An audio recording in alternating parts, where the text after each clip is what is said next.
લક્ષ્ય ન્યૂઝ, એક નજર, એક લક્ષ્ય. કલોલમાં આંગણવાડીની મહિલા કાર્યકરોએ બીએલઓની કામગીરીથી મુક્તિ માંગી માટે કલોલ મામલતદારને આવેદનપત્ર આપ્યું. તમામ જિલ્લા કલેક્ટર તેમજ જિલ્લા વિકાસ અધિકારીને આંગણવાડી કાર્યકર અને તેડાગર બહેનો પાસેથી ICDS સિવાયના કામગીરી નહીં લેવા સ્પષ્ટ સૂચના કરેલી છે. તેમ છતાં વિવિધ બહાના હેઠળ જે કામગીરી અને સરકારી કર્મચારીઓ સ્વીકારવાની ના પાડે છે તે કામગીરી આંગણવાડીની કાર્યકર તેડાગર બહેનો સોંપવામાં આવે છે.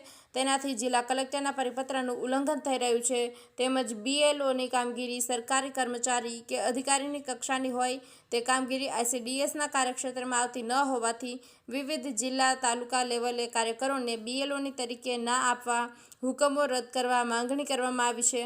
આ અંગે કલોલમાં આંગણવાડીની કાર્યકર બહેનોએ મામલતદારને આવેદનપત્ર પાઠવ્યું હતું અને આંગણવાડીની મહિલા કાર્યકર તેડાગર બહેનોને BLO તરીકે આપેલા હુકમો રદ કરવાની માંગણી કરી હતી. આવેદનપત્ર આપવા માટે મોટી સંખ્યામાં મહિલા કાર્યકર અને તેડાગર બહેનો ઉપસ્થિત રહ્યા હતા.